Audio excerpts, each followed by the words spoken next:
Hi there, I'm Benny the Movie Dude, and if you missed last week's episode, I reviewed Kick-Ass, and I gave it an 8.5 out of 10.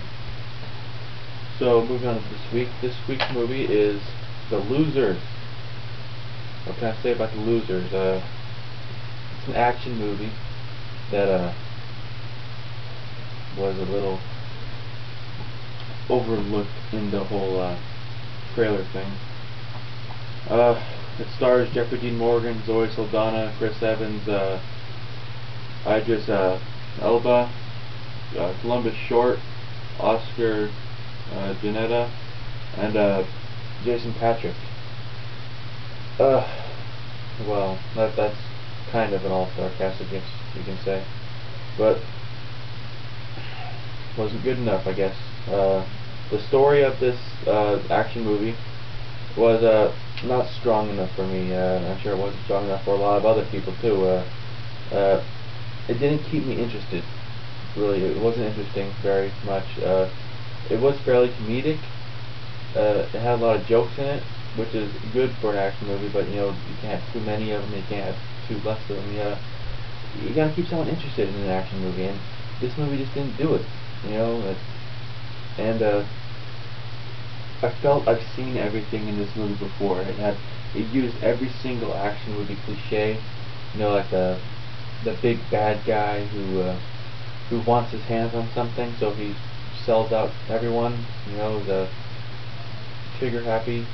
It was based off of a comic book that I'm sure not a lot of people have heard of, and I'm sure after seeing this movie they wouldn't want to go see it and look at it now. The story was completely unoriginal. Like I said, I felt like I've seen everything before. Used every single cliche, action movie cliche. These special forces guys who can go into a room filled with bad guys who are armed to the teeth and leave unscratched, and with every bad guy dead inside the room. We don't, what the hell, And the acting movie, I guess you could say, was pretty decent, for the thing. And the only person I really thought really stood out was Chris Evans. I'm not going to say he's the best actor in Hollywood. I'm not going to say he's the worst. But in this movie, I guess you could say he stood out the most because he was probably the funniest person in here, and the comedy in this movie was probably kept me inside the theater, I guess you can say. I'm not saying it's a bad movie. I'm not saying it was a good movie. I'm not saying I loved it. I didn't say I hated it. I'm just saying that I guess you could say I was pretty unhappy with it, and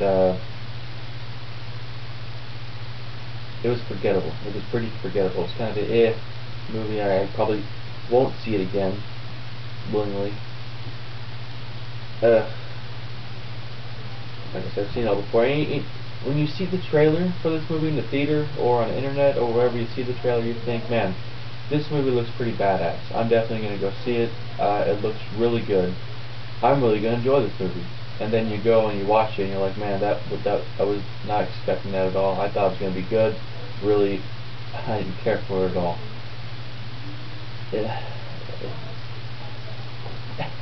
The main bad guy, what was his name? Max. He was played by Jason Patric. He was probably the most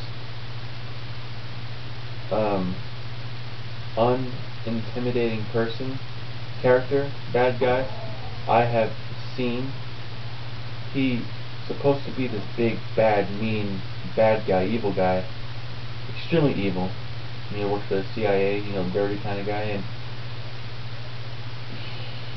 he did not intimidate me at all. He was completely unintimidating.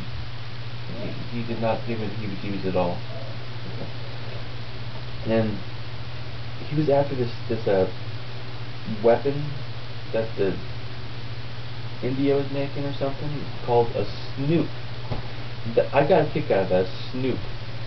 It's supposed to be like a sonic nuclear bomb thing without any nuclear pollution destroys shit. Like I said, very unoriginal in its story and bad guy stuff. You know,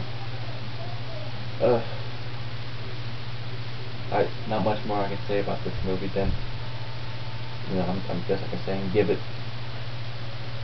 a 6.5 out of 10. Here's what it deserves. People went to go see it, but they thought it deserved a little bit less. But you know, for the sake of Chris Evans and Jeffrey Dean Morgan, I really like Jeffrey Dean Morgan. I really enjoyed his acting, but this movie just wasn't his kind of movie. And Zoe Saldana, in case you don't know, I'm in love with her. Crush. Her acting wasn't that good either. I was really disappointed in this whole thing. You know, it's not like I wasted my money because I didn't pay for this movie, but also I felt kind of like it wasted my time. You know, that's a, you know, film critic reviews 101. The way to make filmmakers feel bad is to say that their movie didn't waste your money, or you didn't care for it, or you say it sucked. That really won't hurt their feelings, because you know they still get your money. But the way to really hurt their feelings is to say, hey, this movie wasted my time. It was a big waste of my time, and I feel bad that I even saw this movie. And that'll hurt their feelings. That'll make them think, hey man, I made a bad movie. But I felt after this movie that I kind of wasted my time. I felt that I could have spent that money doing something else. So 6.5 out of 10. You can see it if you want. I really wouldn't recommend it unless you're into that kind of stuff. As far as action movie goes, I can say it was pretty good, but if you're like picky with plot and acting and stuff, I really wouldn't say see it. So if you're bored one night and you can't find anything else to watch, I guess you could watch this movie. But other than that, it's completely skip it out. Don't even think about it. So I'm Bane, the Movie Dude. See you next week.